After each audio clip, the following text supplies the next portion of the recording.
This is the Average Guy Network, and you have found Home Gadget Geeks, show number 578 with guest Marv Bee, recorded on July 20th, 2023.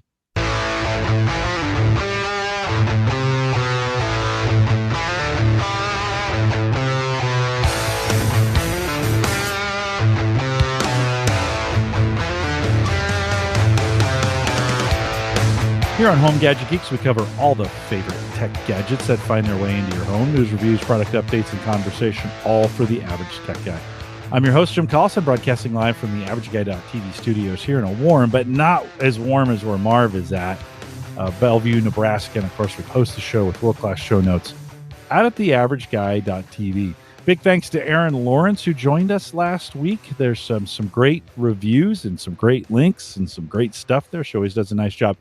If you didn't get a chance to listen to it, I tagged on about 20 minutes worth of updates of my own after Aaron left. So if you missed that last week, maybe I said, with that, we'll say goodbye, everybody, and you turned it off.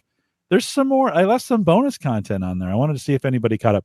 Neil, thanks for your note. He said Aaron's is his favorite, and I know she's a lot of people's favorites. And so, Aaron, thanks for coming on. Always appreciate it. Big thanks to our Patreon subscribers. If you're finding value in the podcast and you want to give back, you can join the Patreon team. Do that over the AverageGuy.tv/Patreon. Marv, you've had Aaron on the show, your show before, right? Well, yeah, she was on just actually a couple of weeks ago for the second time. I had her on I do a Thanksgiving show, basically the, pre-sales, Thanksgiving special, Black Friday. And then I had her on and we were trying to do something like a Christmas in July sort of a thing, but it turned out to be right before Amazon Prime Day. Okay. So we went on live on July 7th. Yeah. So she was on, and of course, tons of fans of Aaron watching the show. Marv Bee, IT Business Podcast at itbusinesspodcast.com. Did I get all those right? Yep, that was it. Yes. Like it if you now are you still doing a second one? Are you thinking of doing a second one? What's the status of the second one? So I'm actually going to be finalizing all of that this weekend. Okay. And we are going to be bringing back. So I don't know if I'm going to rename my other show or just simply start a new one. And the title that we're kind of leaning towards is Uncle Marv's Unhealthy Podcast. Oh, I like that. I like it. It's going to be basically a podcast about the fact that, listen, just about everything we do now in life is unhealthy. For sure. The way we eat, the way we're so full of stress and we overwork ourselves. Yeah. So we're going to talk about all the things to fix our unhealthy lives. So I'm going to be talking to people, everything from, of course, food and fitness. We're going to talk to some mental health experts. We're going to talk about work-life balance. We're going to talk about anything that falls into that category. So it's not going to be just one specific thing, but everything that's unhealthy in our life. When will you know if it's going to be its own thing or you're going to retitle? We're going to figure all that out this weekend. This weekend? Yeah. So I'm going to do that. And then I've got a consulting call. I've got a private peer person that I'm going to meet with on Monday to finalize everything. Then I've actually got 4 guests lined up that are ready to go as soon as we launch. Nice. Well, good luck with that. And whatever you do. Well, I mean, still go over and listen to the IT Business Podcast, right? Yeah, that's still going to be the flagship. Okay. And then we'll do another show. We'll bring back my personal show that's actually going to be something along the lines of Uncle Marv's Hollaback Podcast, and it'll be just really me reuniting with friends, from high school, college, and just a hangout show. If you think, for you personally, thinking about well-being and health and healthy things, if you think there's one gadget for you that makes life better for you, makes it easier, makes it more productive from a well-being standpoint, what do you think that is? Gadget? Yeah, gadget, technology, any of those kinds of things. So it's weird because I've actually, I'm still de-gadgetizing my life. Why do I have you on the show if you're getting rid of gadgets? Aaron is adding them. But well, so here's what I think is going to be happening. Yeah. So I've been doing a ton of YouTube binging and talking about ways that we can make food better. So of course I went on the air fryer kick a couple years ago. So we've got 2 air fryers at the house. I'm trying to talk the wife into another one that's a little larger one with the double doors, the French doors, where you can actually do multiple things at a time in there. And I want to simply redo everything we use in the kitchen. So I want to go back. At one time we tried to do the little soda gadget thing where you made your own soda. Soda Stream. Yeah, Soda Stream. Yeah, Gavin loves those. That's Gavin's favorite. Yeah. So I don't know if I'm going to go that route. So I want to do that. I want to do something with making better drinks, making better food. So that's probably where I will focus on, is in the kitchen first. Yeah. Although she probably wants to focus on the yard because she wants everything to look nice. So we have the electric mower. We have the electric, she should say cordless. So we've gone cordless for the battery mower. So the Ego mower, we've got the trimmer, the edger, a pole saw. All of that's the Ego and Ryobi stuff. Yeah. I don't see how that contributes to your well-being, but okay. Just my gadgets at the house. I mean, that's that's good. That's good. Yeah, I was early in the electric mower. Black & Decker put one out that I bought, and it still ran off of like a battery you would put, lead acid battery you would put in a lawnmower, like a regular gas one to start it, right? And it had 2, I think they ran them in series or parallel, one of the two. Yeah. And in that thing, I mean, it was okay, but I remember when I went to replace it, I'm like, these are just regular batteries. Now they've gotten a lot better. The battery technology's got powerful, last longer. Yep. Mine would last for 2 years. I could get a full cycle on the lawn for 2 years, and then I'd start losing. Yeah. And you'd be like, and if it was thick, game over. You were just kind of screwed. And it was one of those I could take out and put another one in. Like, that was the problem. Oh, and it just kind of turned me off. Yeah, it just for the lawnmower. And I love what Joe said. He says at the moment he lives like a possum. Live fast, eat trash. Oh, and then Jim says, live fast, eat trash sounds more like a raccoon than a possum. Does a possum ever do anything fast? I don't know. But they're scavengers for sure. But so I got kind of turned off by that early entry into the battery mower. And I never got back. I went and bought a gas, and I just haven't. Now it's struggling a little. I've had it for, I don't know, 6, 7 years. I tell you what. So we got an Ego when we bought the house, and that was actually 10 years ago. And it is still running. We're on our 3rd battery, and the latest battery is the upgraded something called eArc. So it almost doubled the life of the previous batteries, but still fits in there, and it runs fantastic. Yeah. Gas mowers are terrible. Like, they're bad for the environment. They puke. I mean, they have nothing on them. They just belch out stuff, and they're just really bad. Yeah. Like, I mean, but I'm having trouble getting rid of my gas. Well, if you need power, gas is still the way to go. I mean, the Egos are good. Now, the newer Egos, I've been looking at them. I've been waiting for ours to die. I'm thinking about 10 years, it should be done about now. Yeah. And they're really the same price as they were. Still, you can get $400, $500 for a very good mower. So, well, and then we've talked about this on the show before. Do I go robot? And in most of the mowing, and then you just buy a cheap, have a cheap mower around for the things it can't reach, or whatever. We're not doing a robot. I don't know if we can with our yard, because we've got too many trees, too many flower beds. We've got a pool in the backyard, and that's really the only place we could use it because of a fence. There's no fence in the front yard. I gotcha. Yeah, I think you can. The new mowers, you can map. You don't need wires. The problem is you're spending $3,000 on them. That's the problem. Like, it's $2,000 to $3,000, and Tony says he doesn't think he changed the oil at all in his John Deere for 5 years. I kept meaning to do it. Yeah, those things will go a while. It's not like you. Well, yeah, no, you should change them on a more regular basis. But I think I went a couple years on my mower without doing it. And then finally, like, all right, I gotta change oil on this thing. Well, sounds like I love the air fryer idea. There's that's something we just have not gotten into, is an air fryer for some reason. I don't know why, but yeah, it took a little time, and the wife has gone through trying all the recipes, and we would do, you can do all the regular stuff in there, but I've done steaks in the air fryer. Oh yeah. That turned out pretty good. But your typical wings and fries, vegetables you can do in there. There's some bread concoction thingies you can do. So we're gonna try some more. Yeah, no, it's a good. We basically have done the same thing, just with the oven on convection.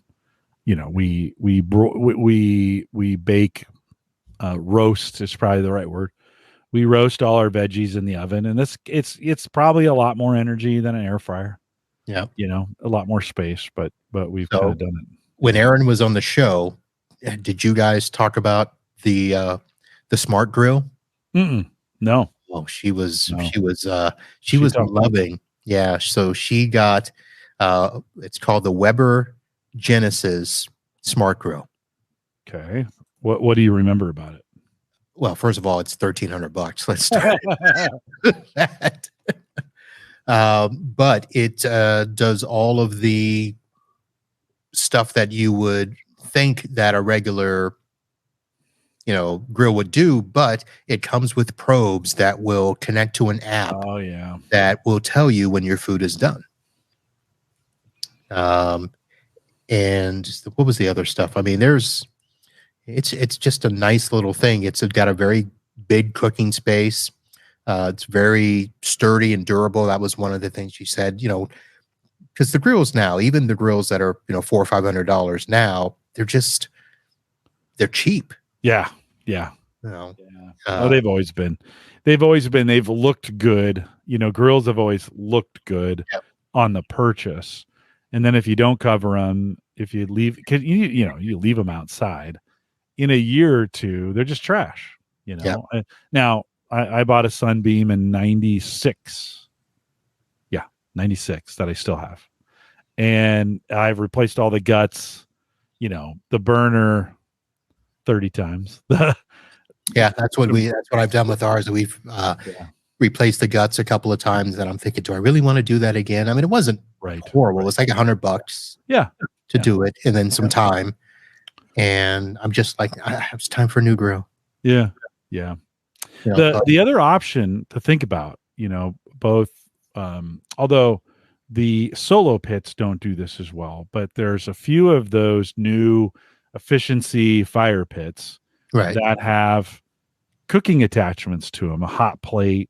I saw one, and I forget the name of the grill, but it's got a really thick cast iron hot plate that goes around the top, and that thing heats up to 400 or 500 degrees, and you can, maybe more depending on the wood, but it kind of brings back, I know there were some open fire pits, metal ones you could buy that tried to do this, right? They'd have a grate that would come down on it and attach to it, right? Whatever. But these efficiency fire pits, these smokeless, that's really what they are. These smokeless fire pits, they can get so hot, and you don't have all the smoke to deal with. It's not a bad cooking, a bad cooking surface to come off of. And so now, the Solo stove, wasn't that the one? Didn't they do a grate on it, or was that just truly the pit only? I don't know if they've got a thick, if they got a grate for theirs or not. They got so many things. They just bought another company too. They just merged with another company. But I think this is a space where, if you've got one of those kinds of stoves, they get hot fast. They're fairly efficient. They burn hot. I mean, they really do burn hot. That's the whole premise of these things. So that'd be another option. You can fire them up pretty fast, cook on those. And I'd never cook on an open fire, like the open fire fire pits. Just was too much. It's just too hard to get going, and all the wood and the coals, and I just never liked that. But it gets a little more efficient with some of these new fire pits. And there's a bunch of them, right? You've got some options now. It's not just solo. Well, I was trying to talk her into doing like an electric smokeless grill that we could just throw on the patio. Yeah. Because I'm thinking for her and I to grill, it's a chore to go out to the grill, propane, turn it all on. Even if you do, we've got it to where it's got the 5 different channels. So I only have to turn on a couple of burners if I want to. But I'm thinking, you know what? Just those electric griddles, or the smokeless grill, I should say, is what they are. Yeah. Would work just fine. But of course it's electric. And she's like, I don't want electric. Yeah. Yeah. Yeah. Yeah. There's some really good, I mean, there's in the grill space, you talk about this Weber Genesis. Yeah. But Traeger and Pit Boss and some of those, there are some good, there's some great grilling options. You just pay for it. You just pay. Yeah. I mean, I've looked the Traeger. I mean, that's more for, if you're going to be doing, barbecue and doing, pulled pork and, you grill on them. They're pretty good for the smaller ones, like the smaller Traegers. And even I have the Austin XL, the Pit Boss Austin XL. You can fire that up. I was surprised the other day. I was making beef jerky and I wanted to get the frog mats that I use. I wanted to get those heated up and kind of cleaned off at 400 degrees before we get going. So I used to put them on the grill to do that. And then I'd bring them over to the smoker. And this time I just turned the smoker up to 400. And I thought, oh, this will take a while. No, it heated up pretty fast. And I was like, oh, well, maybe I'll do it this way from here on. So do you have the Traeger with, what is it called? The hopper thing on the side where you put the pellets and you have a Pit Boss. Okay. Mine's the Pit Boss brand, and it's got a 20-pound box on the side. Yeah. For pellets. All right. And are those just the wood pellets for the burning, or are they the flavored? No, I do. They're flavored. Okay. Yeah, they do both, right? They provide the heat. If you turn it up, it just puts a bunch of them in the firebox. It turns the fan on, and that you get a pretty good flame. Okay. Yeah. Yeah. And the Pit Boss I bought, I watched Walmart for a deal. That, to me, they're a good place to get those because they're the same everywhere, and I think I paid $300 something for mine, 300 something, which is not bad. All right. So I wonder if Jay's making fun of me if a propane grill is too hard to use. It's not that it's too hard to use. It's that it's a big grill. Yeah. And for just me and, the wife, it's usually one steak. Right. And I'm thinking, I just don't want to fire up the grill. So I don't know if I should say this, but we have a George Foreman inside. Yeah. So she does that. And I'm thinking, I want something just a little bit more than a George Foreman, but not a full grill. Yeah. Yeah. No, right on. It's just look for something. I mean, they're making, even in these smokers, they're making them, they make smaller versions where you can, if you want to use the smoking feature, it's got a little switch on it, turn it to smoke, and it won't heat it up. And if you want to, turn that thing up to 450 and sear a steak, it'll just drop more pellets in. Yeah. For you. So not a bad way. I think the George Foreman's great. We have one of those too. We don't use it very often, but Joe thinks they're great. And Brian Auer says, I find my propane hard to use because I do not want to stand in 110 degree heat. That's the other thing. I know. Mine's in the shade and I like it there. And it works out pretty well. Well, hopefully we've made you hungry at this point. There's some in the fire pit space, there are some really good options now. And every time I have Mark Robson on, he tries to get me to buy a Weber.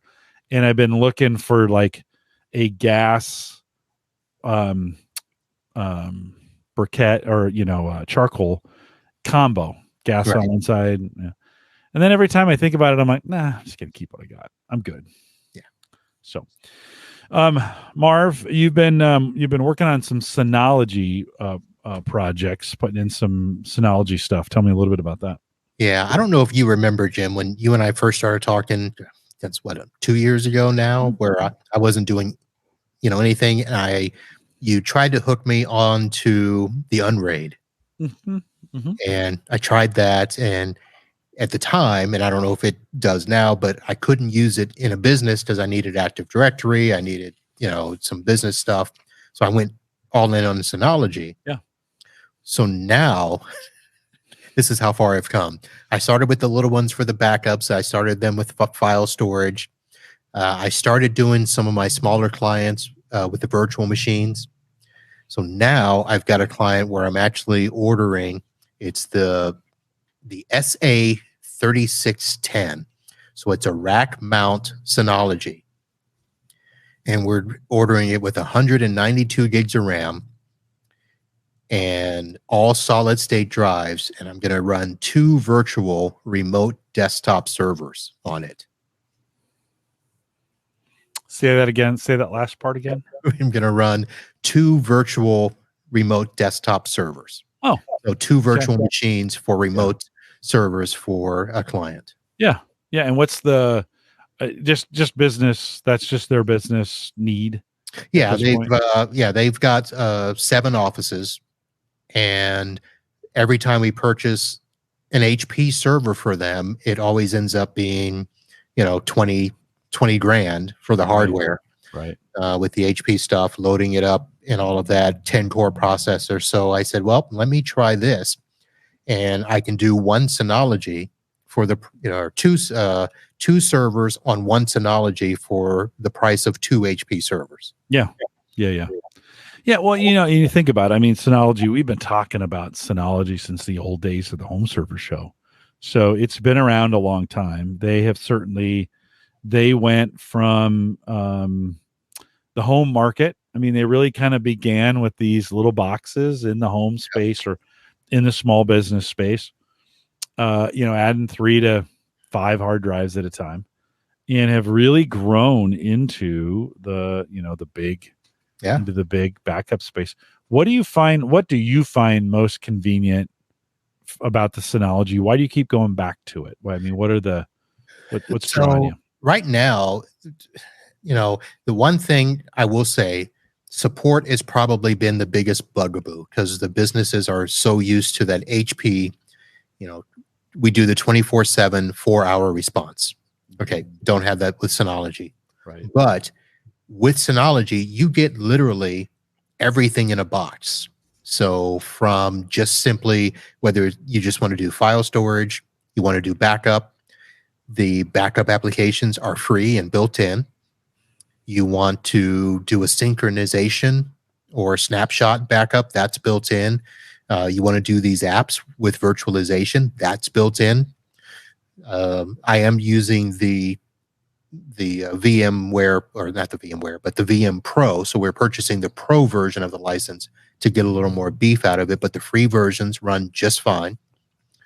What else are we doing with it? Oh, I did a Synology camera system for a client. So I just bought a regular Synology. Yeah, they make really good, from what I hear, they make really good camera boxes. Yeah. Right? Yeah. And they're a little more pricey than your typical, NVR, DVR, whatever, but they're compatible with almost any camera. Yeah, they've done a nice job there for sure. And there's just so many apps that are available inside that it's almost like, well, why would you go anywhere else if you're now? I'm not going to say it's for every business, but for the rack mount systems, even the one that you're showing there, I mean, they're servers. They are real, hardcore servers. Yeah. I ordered it with the 10G network cards, redundant fans and power supplies you see there, and still expandable storage. What size drives did you order it with? So this, we're doing 3.84 terabytes. Okay. But we're doing it So we're doing RAID 1. So I've got 2 for the Synology operating system, and that's where I'll run all of the apps. And then I've got 2 other RAID 1s, 3.84, that will run a virtual machine on each of those spindles. Yeah. Yeah. That's a good way to do it.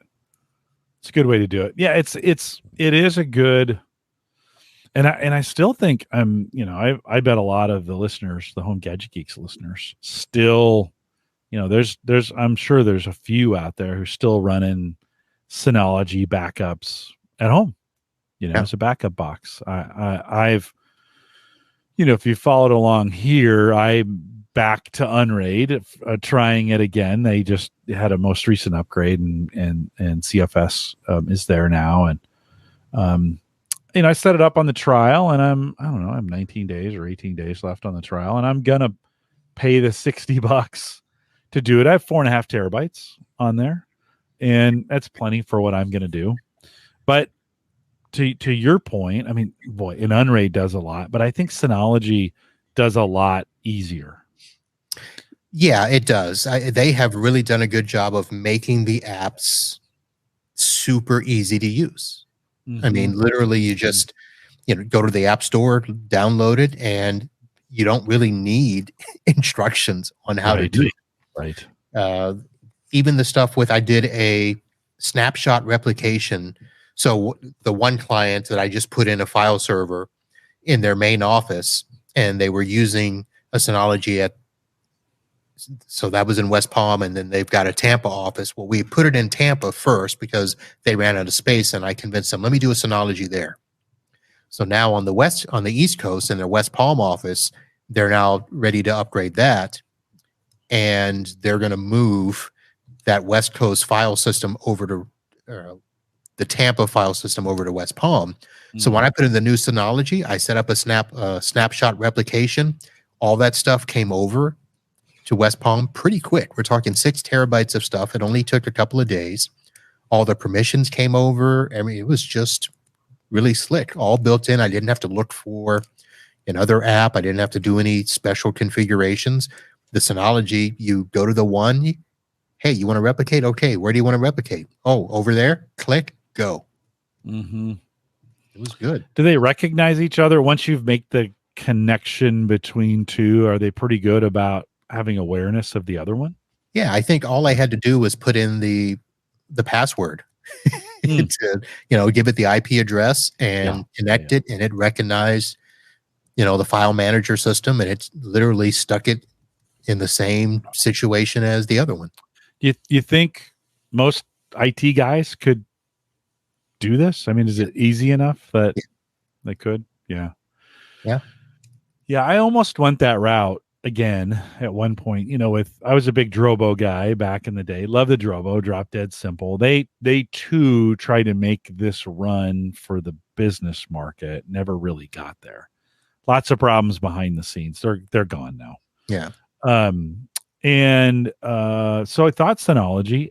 I got I partnered with these guys over at Moro Data, and man, they got a really good little cache server, so you keep 700 gig locally. It's a 1 terabyte box, but you keep 700 local, and the rest goes to the server of your choice for backup, wherever that is, cloud, right? Type deal. So, I bought some Backblaze B2, super cheap to put it up there, way more expensive to get it back. Right. And that may come to bite me here, and because that Moro Data box goes down. I mean, it's not old, but I've had it now, I don't know, 6 years, maybe 5-6 years. I have to go back and look and see when I interviewed those guys on the show. But I've had it a while. Eventually it's going to fail. Okay, so I build an Unraid box, or in your case, say I buy a Synology. You're in this business, so I'll ask you this question. I'll see what your opinion is on this. What do I sync? Like, do I continue? I've always had files. Some of the files I'm using here, but most of them live in the cloud in the B2 instance. When I set up the next server, do I pull everything back, or do I just replicate over, the Unraid, or Synology in this case doesn't do that same keep some cache, put the rest up, in B2. It's going to sync between the two. Do I pull everything back so I have a complete set of data, or do I just continue to leave what's in B2 there? And if I need it, go get it. I don't know. What are your thoughts?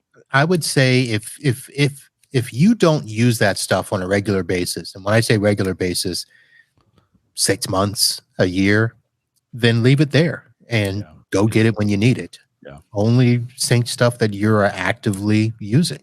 Yeah. Yeah, I thought at one point, I'm like, well, I'll get all that data back. And then, as I'm talking to you, I'm like, why? And actually, I went, as I was doing some stuff this weekend, it's funny how time and data, has a way of, like, I had some audio files from podcasts that I did, let's say 8 years ago, that were a big deal like 4 years ago. But today, you kind of like, yeah, I don't care if they go away. In fact, maybe I want them to go away, kind of deal. Yeah, I'm looking at, so from the standpoint I look at, one of the things that has sold me on Synology is the fact that you can upgrade to a box seamlessly. Yeah. Where when it's time to upgrade, you just tell it, hey, we want to move all this stuff over to this box, and you can keep all your settings. And so in the scenario that you're thinking about, the stuff that lives in the B2, Synology, if you do a whatever hyper backup, I can choose Wasabi, I can choose Synology C2. I just leave that there, and when the sync comes over, it proceeds as normal. Mm-hmm. I don't know if you do that with your Unraid, or is your B2 stuff completely separate? Well, I think what I would do, just to be honest, is have a cutoff date, migrate maybe a year's worth of data from, or maybe just migrate the data that's not currently in cache, that's not right, that's actually physically there. Get that on the because that's probably data that's a year old. Okay. Let's just say it could be more, could be less, and migrate that over, and then reset the B2 back up to say, okay, make sure this is there. And then every year, unless I'm sure maybe Unraid's got some services that would help me with this, but it would just keep moving. Maybe it moves a year's worth of data at the end of the year or whatever to B2 and deletes it locally. You don't need it. You don't need to be. I mean, and what the cache drive has taught me, for the most part, is most of that data. I mean, it's podcast stuff. I thought I might, but I've never gone back and been like, oh, I need that podcast from, So here's the thing. What are you going to do? Go back and clean up an audio from 4 years ago? Right. No, right. But in the early days of podcasting, I thought maybe I would. And you never do. Like, I've never had a situation where I've wanted to go back. Now, I do want to hold on to them, and storing them in a B2 backup is cheap. I mean, I think I probably have 3.5 terabytes, maybe 4 now on B2. It's like $12 a month. So super cold storage, very reasonable from a pricing standpoint. For $12 a month, maybe you don't nuke it all. You hold on to some of it, or hold on to most of it, right? Yeah. Jim Shoemaker says B2 for me is select the highest value stuff like photos, but not DVD rips. Yeah, I wouldn't move DVD rips to B2 either. Worst case, you could rip them again. I agree with that. Jim's running a QNAP. QNAP is another box that a lot of guys want. Brian has QNAP and ESX in his house. Joe says Jim was always that Drobo guy. Yeah, I was. I love the Drobo. I love the Drobo. Yeah, well, so I've got a little bit, Marv, of some decisions to make. If I, it's not currently broken. Like, so do I want to set up, here's the thought, like, do I want to be proactive and set up a sync between the Moro data box and the Unraid server for now that keeps that data current, right? And then the Moro data box continues to have the B2 relationship to back up. Right. So here's the question, Jim. Yeah. Because it sounds like your question really is, are you doing this because you need to or because you want to? Is it, do you just, you got an itching for a project? Is that what it is? Because that's what it feels like. Yeah, well, there's a lot of I do a lot of that. Let's just be really, I need things to talk about for this podcast. So I do a project for the show. Yeah. I invent some projects. No, it is from a podcaster standpoint, is a need. And I'm finding, it's always better for me if I get out ahead of these problems before they become problems. Well, that's always the best way to go about it. So I'm just trying to be smart about it. I'd had this box when I set up when I bought this new gaming rig or new production box, whatever it was going to be here. Put a bunch of RAM in it, new hard drives, Ryzen 5. I mean, it's a nice box. It'll do a lot. The intention was to move a lot of the services off the old studio PC, turn that into an Unraid box. I just never did it. I mean, I was supposed to do that back in December. I had plans to do it. There's files from December. So what's the new box doing? What's the new box doing now? Well, I moved. I'm playing games on it. I watch YouTube videos. Okay. No, I have a Windows VM instance set up on it that I use from time to time. I've got it does. I'm gonna at some point. I've got some crypto stuff that I want to move over to it. So the thing is it's big and it's available. I can do anything on it, right? It's one of those, it's the place where the new stuff lands. But the older box I'd always intended to go Unraid on, and I just never did. I mean, in fact, I went back and looked at some of the downloads from December, and I'd started. I just didn't finish. Well, we got it finished. So it's just gotten me thinking, okay, I should be smart about this because I've lost some data before. And I should be smart about this and set it up in my own time so it makes sense. And then at some point, like I said, that box is gonna stop, or I'm not gonna buy it again. So it probably makes sense to have a good migration plan. Yeah. All right. Yeah. Get off my back, Marv. No, I'm just kidding. Just kidding. Just kidding. Well, no, it's helpful to think through. It's helpful to think through, talk about it, get some things figured out. Because you got to do that. You got to do that with your customers all the time, right? Ask those questions like, hey, how important is this to you really? And it's always an inconvenient time for them. When you ask the question, I don't want to deal with that now. For sure. But when it's needed, well, you should have been thinking about this. Right. I tried to ask you, when it was slow and you didn't need it. Right. And it's one of those things, you got to stay on top of it. And for the clients, actually, it's even more imperative now to be thinking for them and doing stuff, even if they're not ready. Just figure out a way. And that's why. So a lot of times I don't tell my customers how we're doing stuff, but just that we're doing it. So that way, if I need to change the process, I can do it, and they don't know that I've gone through all the changes. So the best example is backup service. So we started probably about 3 years ago where we're going to bill you for backup, and we'll take care of the appliance. You'll know where your stuff is and you can see it. And some of them I'll actually show how they can go in and grab stuff if they need to. But when it comes time to replace the appliance, that's not something that we have to go to them and ask and talk about, hey, it's going to cost. That's part of the price. Yeah. Every, 3 to 4 years, we're going to replace that appliance because your backup is that important. Right. Yeah. Do you from a data retention strategy, have you found I go back. I can go back to some personal drives and find files from when I first started. And no. Do you have any kind of data retention? Our data retention for most clients is 1 year. Okay. And that's really all that they need. From file creation or the last time it was updated, or last time it was updated. Okay. Yeah. Now, in theory, most of those clients actually have data longer because we're not taking their old data off because we've got more room for storage. So a lot of them will have data from 10 years still on their server, but the backup, if we had to go and literally grab it from backup, the retention is only 1 year. Right. Yeah, that's 1 year short.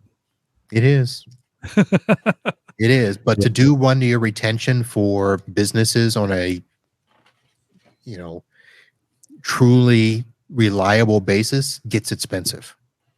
Yeah. Especially for servers. So one of the services that we're using is Datto. And Datto is the premium backup service. So just to give you an example, we've got a box at a client that is a 12 terabyte box. And my cost is $898 per month to back up that appliance with 1 year retention. Now I can back up as many things as I want to that box, and right now it's only backing up 3 servers. We're doing a file, an image backup to that. We can actually run the image from that box if the physical server fails, so the client can still be up and running, and then that image backup is kept, for 1 year in the cloud. And we can run it in the cloud if we had to, although it would just be a pain in the butt. But we could. Right. So so I'm only charging them like $1,100. Yeah. Per month though. Right. Yeah. Now with Synology, I could do that for half the cost. Yeah. And that's the pitch, right? Yeah. Is there a different service level agreement though at that point if you're going down to a Synology? So I haven't really done that yet. Okay. We're getting ready to. Yeah. And one of the reasons I'm putting this box in is I want to test some things before I present that to the other client. Right. And I want to see, because I already know that I can do the image backup and I can do a restore. I don't think I can run it from the cloud. Right. So obviously I'm going to have to take that off the table. But to be honest, that was never a consideration for them anyway. Their big thing is if our server crashes, how quickly can you get us back up? So if I can get them back up with an image from the Synology box in under an hour, that'll be enough. Does that depend on what goes wrong with the physical box? Like, could you really do it in under an hour? Are there certain scenarios where we got to order this part? Here's the thing. So the physical server itself wouldn't be backed up in an hour. What we would try to do is get the virtual machine running in under an hour. Okay. While we repair the physical server. Right. Okay. So access to the data looking like it's up and running. Correct. Right. And they may have to run slow for a little bit because the Synology box is not going to be as powerful. Right. As the physical server, but they will know that. And for the most part, as long as they can work, they can live with it for a day or two. Oh, this 3610 has got an Intel Xeon 12 core in it. Yeah. So it's no slouch, right? Yeah. But that's going to be running just the virtual servers on them. So to be honest, I could take that image and throw it anywhere and have it back up and running in a few minutes. Yeah. Are you doing for our clients still requesting like individual PC backups? Some are. In what's the scenario there where it makes sense? Most of it is going to be like your HR manager, your accounting department, where they're keeping personal files or financial stuff, and they want to keep it local somewhere. Somebody that's doing employee reviews, keeping that information local in their PC. So we back that up instead of throwing it on the server. Doesn't like OneDrive fix some of that though, where it's local? And I mean, we have certain clients where we can't do that because it opens up the door of the end user being able to take that data and disappear with it. Although there are controls you can put on OneDrive, they're just cumbersome. Right. Yeah. Well, it's that balance, right? Convenience, security. It's that balance between the two. Yeah. That goes on. Yeah. Well, it just gets me thinking, every time I go into my personal directory and I look at those files from, like 2010, and I'm like, I should delete all of these. And then I select them and this is the hard part. Like, I just can't, it's hard. Like, and it's not like I'm ever going to use them. I haven't used them since, I made them back then. Right. But you're like, well, maybe someday I'll want to look through, it's the same thing. When my mom passed away, she had kept and hidden from us. We never knew. She had boxes and boxes and boxes and boxes of photos that we'd never seen. And we're like, Mom, we would have loved to have shared these with you while you were still here, right? But in the end, so we're going through them. Oh, these are great. We're kind of going through them. So I'm glad she saved them. But then at the end of the night, we're like, okay, who's taking these home? Yeah. Now that we've seen them, we're good. Yeah. And I was like, should we just burn them, or like, do we need to? My brother's like, no, I'm going to go shred them. And I'm like, really? You're going to shred all these? Yeah, I don't want anybody to find them. And I'm like, okay. Like, if you want to shred them, yeah. It depends. I would say digitize them, but even then you're like, okay, do you want to spend that money to do that? And, maybe take 5, the top 5, and keep those. Yeah. See, I kind of wonder if that only works, like, when nostalgia only works when it's an accident. Like, only when you find that box that never was intended to be kept, but it was hidden away in a corner. You never saw it. It was never there. You pull it out. Oh, how quaint, right?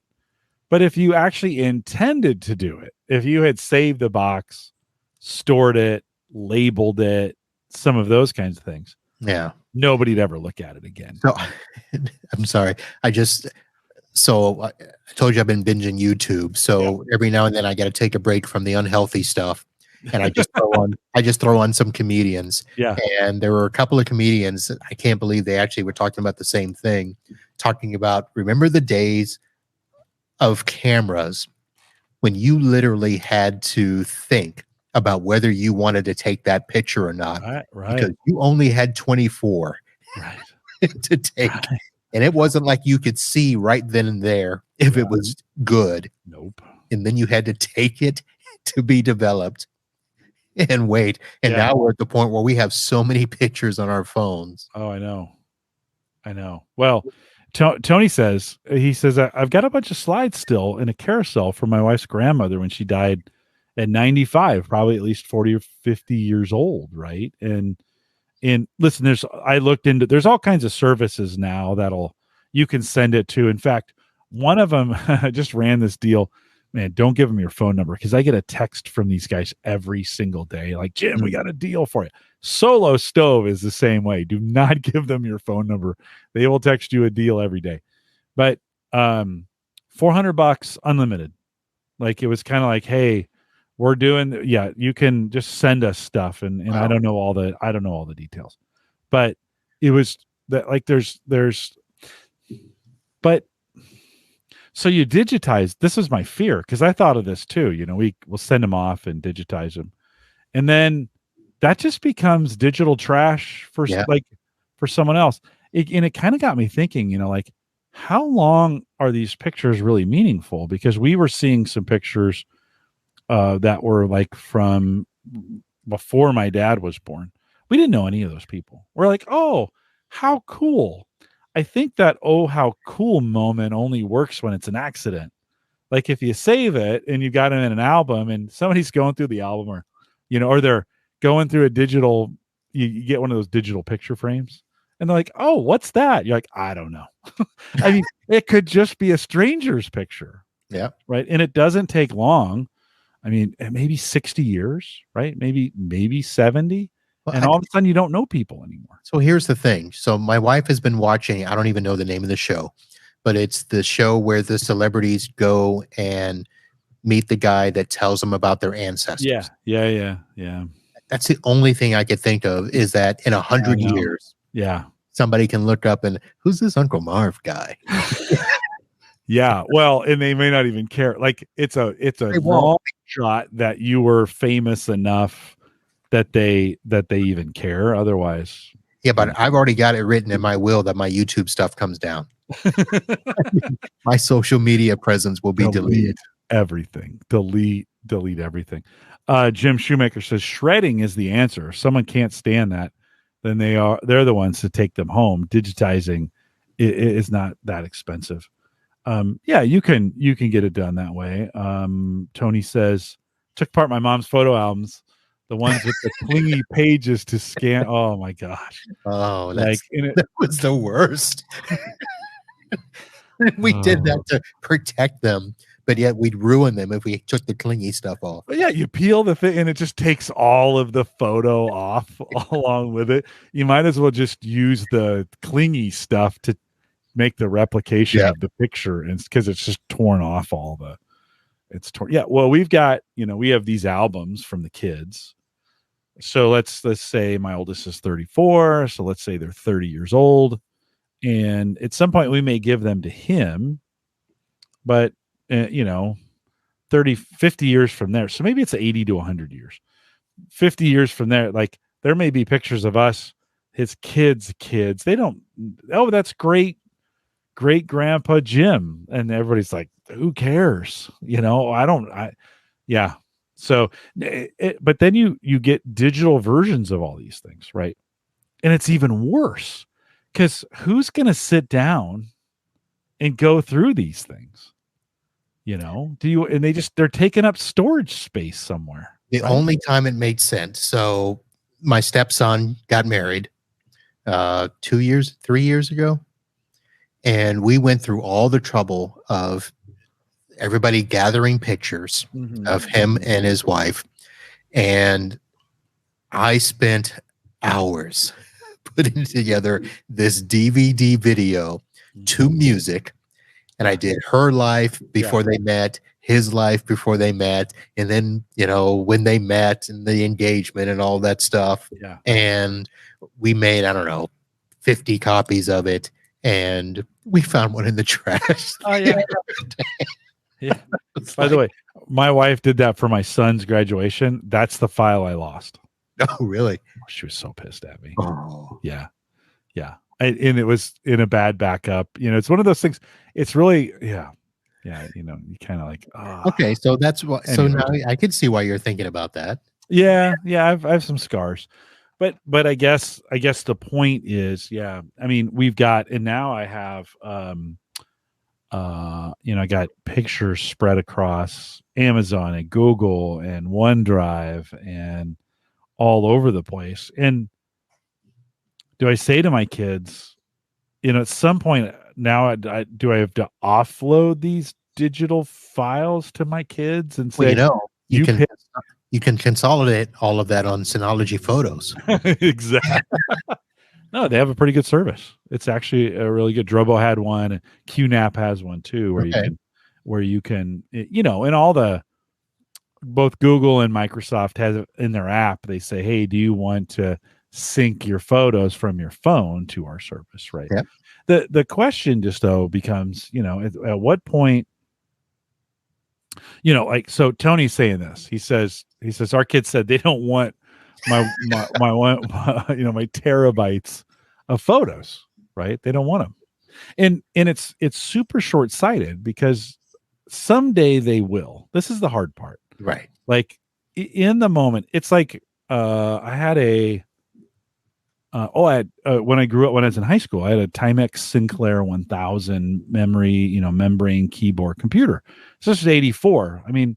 They were super cool for 84, and you had to do your own programming and whatever. And that sat in a box for a while. And at one point I was like, okay, this is stupid. Why am I dragging this around from house to house to house? And I got rid of it.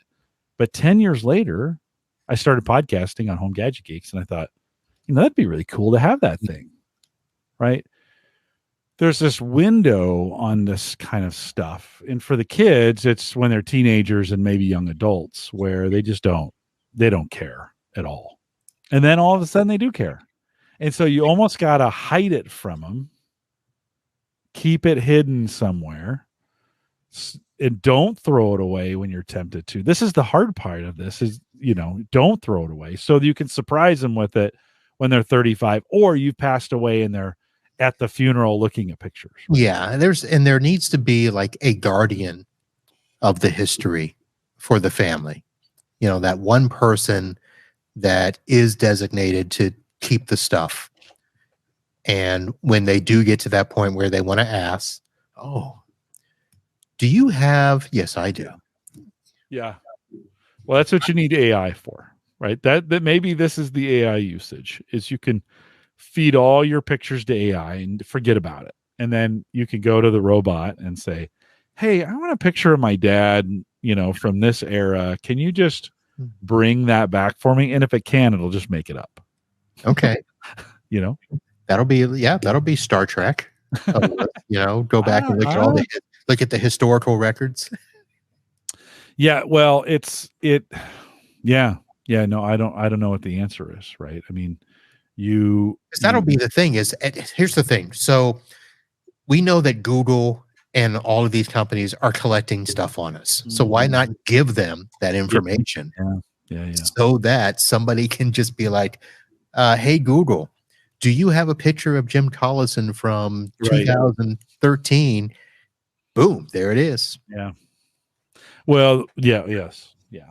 I don't know if it's that easy, but the only caveat to that is like you would think, Amazon stopped doing photos, right? So if you had loaded those in and at some point in time, you're thinking, I mean, Google's going to purge too at some point. I mean, they're going to be like, well, I know we've said, think of Internet Archives, right? At archive.org. They're like, oh yeah, we're going to keep all of the world's, every iteration of your website until we can't, right? Until they start looking at the numbers and they're like, yeah, this doesn't make any sense. Let's delete a couple years in there, and they're the years you want, yeah, it's a problem.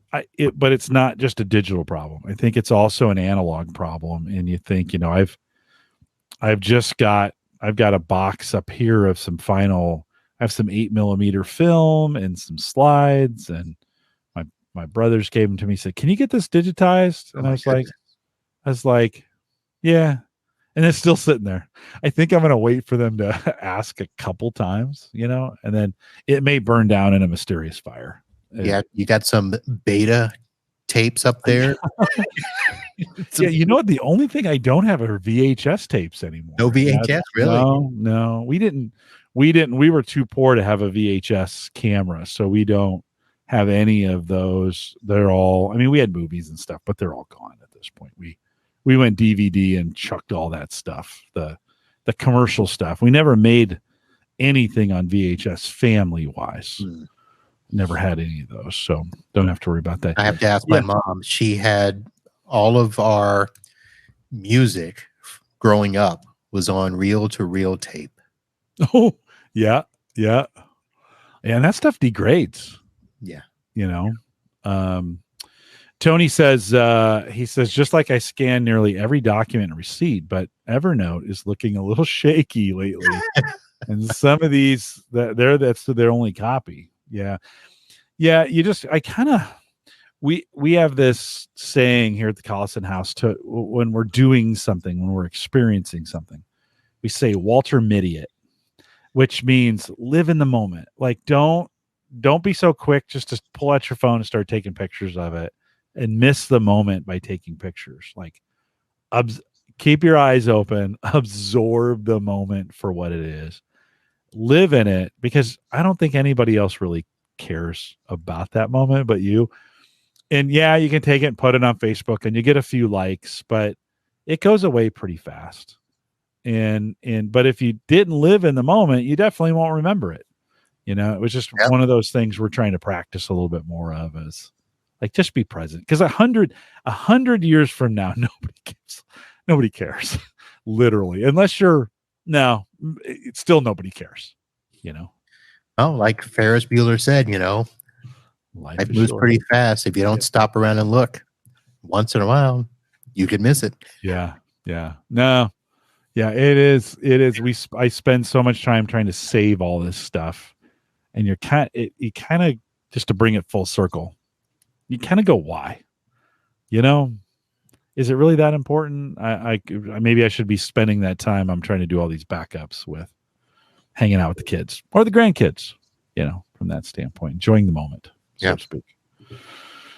Marv, anything from a future standpoint? I was going to talk a little bit about Android Auto and Apple CarPlay, but you're not into cars. I'm not. I just decided I'm going to keep my Jeep for another couple of years. I was starting to look at some of the new. What do you have? What kind of Jeep do you have? I have a 2012 Jeep Grand Cherokee. Okay, so it's 10 years old. It's only got like 115,000 miles. And my mechanic says that thing will run for much longer than you want it to. And the interior is still good. I ordered a couple of car seat covers, but everything else is good. The mechanical. So I'm like, you know what? Yeah. Why am I going to go spend 60 grand on a new car or 40 grand on a used right now? And I'll just ride this out. So it's got what I need. I've got Bluetooth. I can connect my phone to it, so I'm good. What do you use for your Bluetooth? Yeah, like a Bluetooth receiver that you plugged in. Does it have an aux? No, it's got aux, but it's got a Connect Me thing built in, so it's kind of like CarPlay. Okay. But it's built in. I just whenever I get in the car, it just automatically connects through Bluetooth. Yeah. I would, on new cars, I might just keep an eye on what's going on the market. I just got an email from Subaru, and they were like, hey, I have a 2021 Legacy that I bought back in May of 2021. And they're like, hey, the new 2024 is not as expensive as I thought. Like, they're trying to upsell me. Bring the 21 in. We'll make you a sweet trade and upgrade you. I'm not going to do it. But I had seen a price last year, and this price was significantly less than last year's price. And I just kind of thought, I wonder if there's some cracks appearing in the new car. How long can we sustain this craziness? And at what point do people say, and I know this point is when we start paying student loans back, but at what point do we stop the madness on some of this stuff? And I think you're smart to hold on to what you got. The madness of everything. Although Biden is going to, 800 grand, 800,000 people are going to, get their loan. Yeah, maybe. I don't know. I was so torn on that because I'm both. I want to be fiscally responsible, but I also want $20,000 is a lot of money, and you're kind of like, well. So, anyways, it was not to get. I've never been political on the show. We won't start today, but it is. It'll be interesting to see. The article that I was gonna discuss with you on this basically said that JD Powers, the ratings, the first time in 28 years that the satisfaction over in-car entertainment systems or nav systems is going the other way. Like, it's been a constant up of satisfaction, but people over the last 2 years are getting more and more disgruntled with their in-dash nav. Did they talk about why that is? Because part of me is thinking that people are probably moving back away from technology, having too much technology in their vehicles is what I would see. Yeah. Because obviously things like navigation and being able to connect your phone, those are the two things that we want, but everything else is probably superfluous. Or are people being too demanding of their in-auto entertainment? Yeah, I think I went from no entertainment. I had an '06 Honda Civic that I drove for a lot of years, and to this 2021 Legacy that's trying to keep up with Tesla, right? It's got this big 17-inch, goes this way and goes portrait, not horizontal, landscape. But it, like on mine, they took away the physical, and this is Arkle talks about this.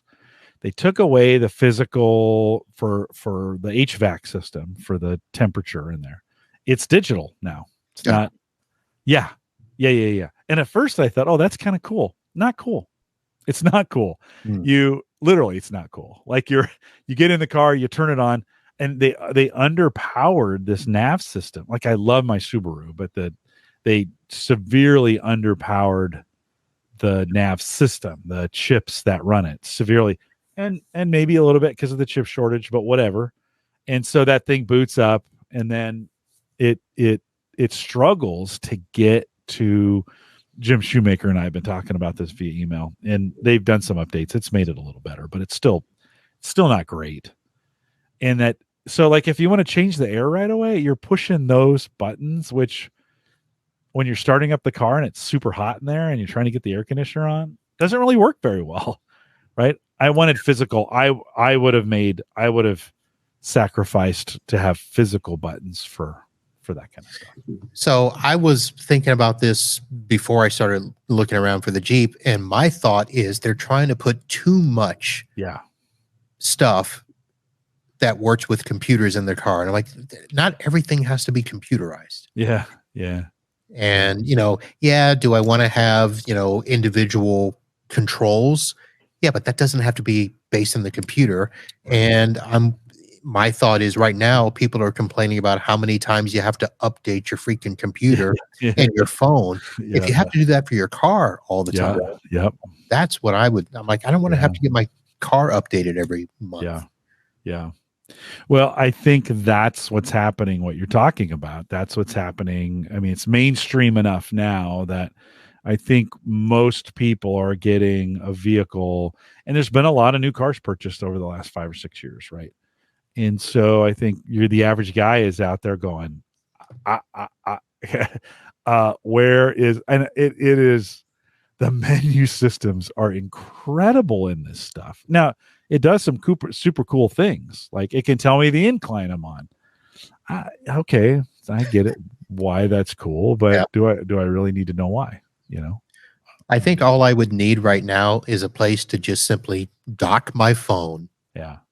That's it. Just dock my phone. I can do my maps there. I can do my music there. If I want to do any other apps with the vehicle, I can do it if I want. But that's all. It does. The phone part does pretty well all by itself if it's just there. That actually, you're right in a lot of ways. The apps, the Waze, all that stuff I could do just off my phone on there. So I just found that interesting. A little bit of a backup. Jim says his 2019 Subaru Forester has a great selection of physical buttons, which I appreciate.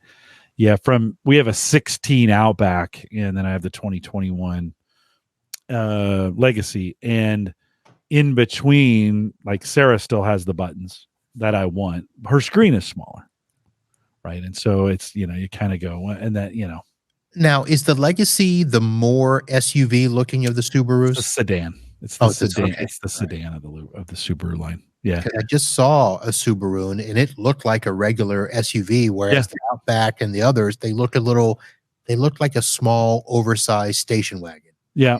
Yeah. Outback for sure. Big, and it's bigger now, but then they have one Ascent or something like that. That's their big SUV. But yeah.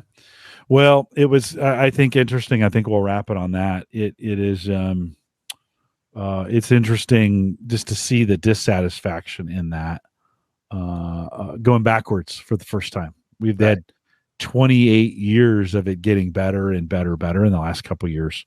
The first 2 years, it's backed up on it. And, it'll be interesting to see where we go with that, you know.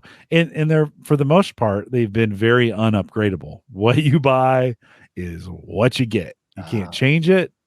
You can't. I mean, you get some upgrades. So Tesla's different. I mean, so the Tesla does a Apple lot of version of the cars is what you get. exactly what you buy is what you get in a lot of cases.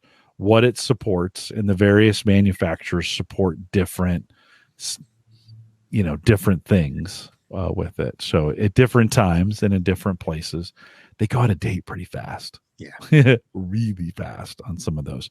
And it's not like you can just buy a new unit and plug it in, you know, if you want to upgrade. So be interesting to see where all that lands. Well, Marv, thanks for saying yes. Thanks for having an opening. Thanks for just chilling out with me tonight. I kind of needed a night just to kind of complain about backups. Help me get my backup scheme figured out. I appreciate it. Thanks for coming on. all right. What's well, I guess the big news, we'll know on Monday what you're going to do, right? With how will we know what you're going to do with the next podcast? You know what? That I haven't figured out yet. So obviously I'll have to talk with some people about doing a blast for the launch, and I'll let you know. Okay. We'll have you back on when you figure it out. We'll have you back on in a month or two or whatever, and you can update us on. Do you think you're talking about kind of doing a lifestyle podcast, right? Yeah, it's yeah. Right. Like be healthier. Some of the what do you like? So the tagline is going to be live healthy, be happy. Okay. And what are you hoping for? Like, what's success for you on that? So to be honest, it's going to be a combination of my journey to happiness and health, along with people that I've met and experts that I meet on all these things to literally live a truly balanced life. You know, listen, you know, you and I, we talked about before the show, our age, you know, we're at a time where, you know, maybe it's time to slow down a little. Do I have to grind so much? Right. And, you know, I stopped playing ball about 10 years ago. And at the time I stopped, I'm like, I'm done. I have spent my entire life being healthy and exercising and in shape. And I'm just, you know, what it is what it is.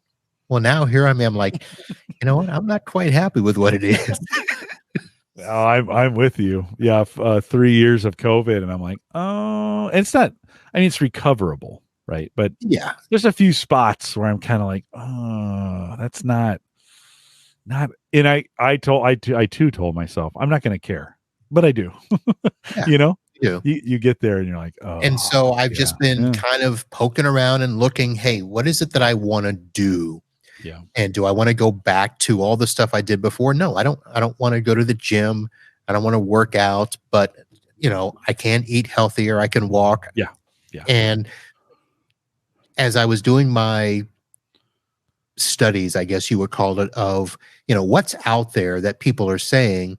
And, you know, there's a lot of people talking high level, all of this stuff. And, oh, you're this hormone and that hormone. I'm like, look, I just need to be able to talk to people, you know, who are like me, and just give it to me straight. I don't need all that scientific. Now I want to know that it's there. I don't want somebody to just be making up crap. So that's where it came from. How can I live healthier, and how can I be happy? You know, yeah. Well, and I'm not sure healthy and happy are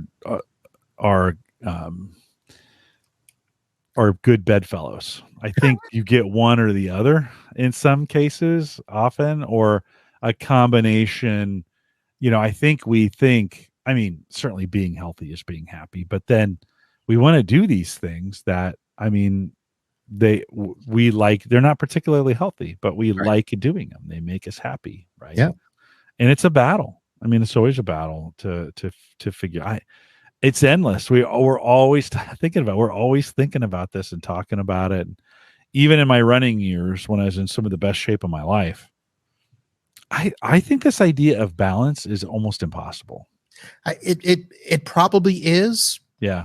But right now I'm at the point where I'm like, let me at least investigate. Yeah. Let me see if it's, you know, maybe not necessarily 100%, but can I get to 80? Yeah. You know, can I get to 80? Right on. You know, can I be a little healthier? Can I be a little happier and have a better quality of life? That's really what it is. I have a personality that I start going down that rabbit hole, and then I just get obsessed and obsessive about the healthy side of things. And then you start doing, I started running, and then I ran farther, and I ran even farther, and then I started doing crazy things, and you're like, and it wasn't bad. I had fun. Doing it. I just, was it, I don't know. Was it balance? Was it balance? I don't know. And that's why one of the things I'm going to do is there's not going to be a singular focus. Yeah. I'm not going to be like, you got to get on the keto diet. That's smart. No, I'm going to talk to everybody out there because, first of all, we are all different. What works for you may not work for me. What works for me. And so let's just talk. And hopefully what I think what I may want to do is try to create this community of people that are just simply encouraging each other and helping each other and not necessarily judging and dictating what we have to do. Yep. We have a good community here that does that. I think the folks that surround Home Gadget Geeks, I think are nice that way. They have their own opinions on things. Everybody does, but it's not a judge. We get very little judgment on those kinds of things, which I appreciate. I think the word I'm changing to from balance is moderation. Okay. Is for me, it's like, do all things in moderation. And that includes the healthy things, because there's times you need to have that chocolate brownie. Yeah. Or that chocolate muffin at work. That's just staring at you. The other day, Wednesdays are gravy, biscuits and gravy. In the dining room, and I just can't say no. But they don't do it every day, right? So one of those things, you kind of go. And Brian does make an exception. They do judge pizza choices, so if you're certain kinds of pizzas, yes, they do. And and then Jim says one must be moderate in their moderation. So there you go. Yeah, it's I've gotten into whiskey over the last, probably 3 or 4 years, and man, during the pandemic, yikes. And I've tried pulling that. I'm actually being super successful pulling that back to a little more moderation in the space. It's delicious. It's just really, and I have a really good time with my kids. Like I don't do it very often outside the house. It's mostly here when the kids are here, and we have a good time. Like it's those moments, right? It's those moments where you're having a good time, and they'll remember. And hey, everything has a season. Yeah. Tony says, "Don't look up the definition of alcohol overuse." Yeah, it's probably a good idea. Marv, thanks for coming. Can you hang tight while I close this up? Sure. Yep. Is that okay? We are live every Thursday, 8 p.m. Central, 9 Eastern, out here at theaverageguy.tv/live. If you're joining for the first time, you made it this far through this conversation. Thanks. Like, I enjoy these kinds of conversations too. It's why I show up every week. Sometimes we talk about some things. Sometimes we talk about other. We talk about them in moderation. So it's a good way. If you want to join us in our Discord group, head out to theaverageguy.tv/Discord. Good group of individuals out there. Super moderate, and just a couple threads a week. Nothing that's too hard you got to commit to, and lurk if you want. Again, that's theaverageguy.tv/Discord. If you want to leave me a message, head out to homegadgetgeeks.com, and there's a little button down there. I just started paying for a pod page. So Brendan, I think that's who runs that. Yep. He stopped free plans. And this is one of those things, like, I'm a big free guy, and I was like, but the pod page over at homegadgetgeeks.com is so good. Like, the guy's done so much good stuff. I'm like, you know what? I'm going to try it for a while. I'm going to go with the paid plan, and we'll see how it goes. You can head over there, hit there's a little microphone button, leave a message for me, and we'll play it here on the show. Of course, the AverageGuy.tv platform, both web and media hosting, is powered by Maple Grove Partners. If you need secure, reliable, high-speed hosting from folks that you know and you trust, and you know that's Christian, check out his plans. I think they still have $10 plans available, $10 a month. Maple Grove Partners, all one word, maplegrovepartners.com. Christian's on next week, by the way. So if you're listening live or you're on the podcast listening the week after, come out next Thursday, the 27th. Christian will do his version of a Cyber Frontiers. We've just rolled that, Marv. That's one of those content to roll that podcast into this. It was just easier than for me trying to maintain 2 technology podcasts. So we just have him on once a quarter. And then Randy Walker is behind him, and I got Paul Brarian scheduled for early September. So we got some stuff going on. We'd love to have you and love to have you connect with us live. Come out Thursday nights. Big thanks to Tony and Jim Shoemaker. Brian Auer was out there. I saw Ken a little bit earlier. Joe was out there. Big thanks to you guys who showed up live. And we'd love to have you do it as well. Every Thursday, 8 p.m. Central, most Thursdays, 8 p.m. Central, 9 Eastern, out here at the Average Guy TV Live. For everybody who came out live, thanks. And we'll do it again next week. With that, we'll say goodbye.